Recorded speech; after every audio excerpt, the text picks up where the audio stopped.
Assalamualaikum warahmatullahi wabarakatuh. Kembali lagi dengan saya Jimmy Ramadan.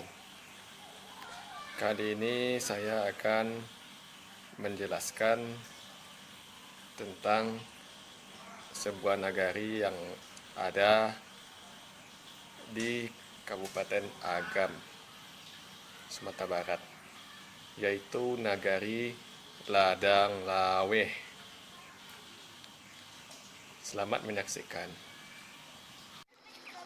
Inilah nagari Ladang Kubu Laweh. Karai yang terletak di Kecamatan Bandung Hampu, Kabupaten Agam, Sumatera Barat.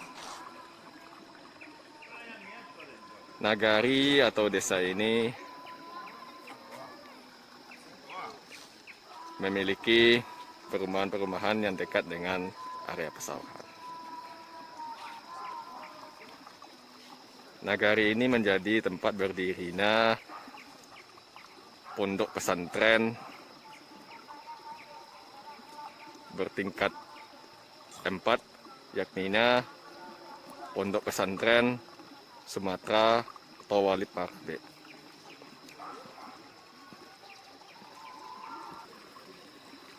Jalannya berukuran kecil, tetapi sudah diberikan aspal.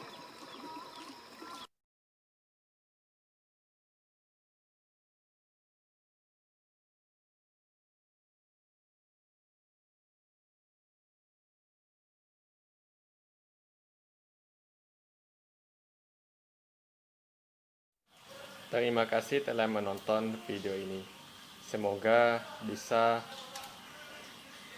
bermanfaat dan mengobati rasa rindu terhadap kampung halaman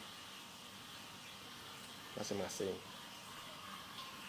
Wassalamualaikum warahmatullahi wabarakatuh.